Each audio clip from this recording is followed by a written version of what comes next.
So మీరందరూ ఉగాది పచ్చడి చేసుకున్నారా? ఉగాది బాగా సెలబ్రేట్ చేసుకుంటున్నారా? సో నేనైతే ఉగాది పచ్చడి చేస్తున్నాను, చూడండి.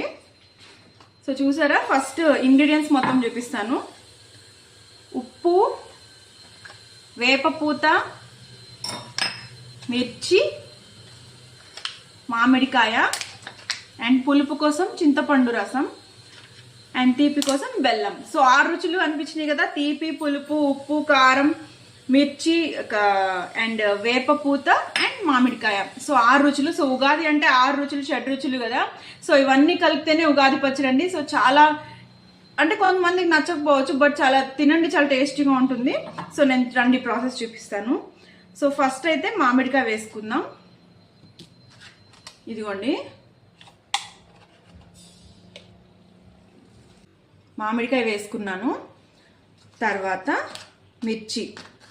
సో మామిడికాయ అనేది వగరనమాట, మిర్చి ఏమో కారం. మిర్చి వేసుకున్నాను.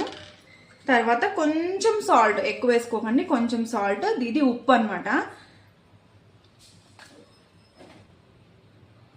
ఇది చేదు, వేపపూత. చూసారా, వేపపూత అసలు దొరకట్లేదు కదండి, చాలా కష్టపడి ట్రై చేసి తెచ్చాము వేపపూత. మా బాబు కూడా చూస్తున్నాడు. సో ఇప్పుడు పులుపు కోసం చింతపండు రసం, చూసారా. ఇప్పుడు తీపి, బెల్లం అనేది బాగా చిత్త కొట్టాను అనమాట, స్మాష్ చేసేసేసాను. చూసారా, మిక్స్ చేసేసాను. దీంట్లో కొంచెం వాటర్ వేసుకుందాం.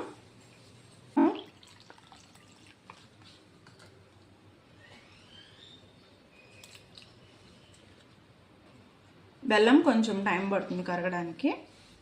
సో అంతేనండి, ఉగాది పచ్చడి రెడీ. సో చాలా ఈజీ ఉగాది పచ్చడి. ఇది మీ ఫ్యామిలీ మెంబర్స్తో కలిసి తినేయచ్చు. నేనైతే మా ఫ్యామిలీ మెంబర్స్తో కలిసి తినేస్తాను. ముందు దేవుడి దగ్గర పెట్టుకొని పూజ చేసేసి పచ్చడి పెట్టేసుకొని తినేద్దాం.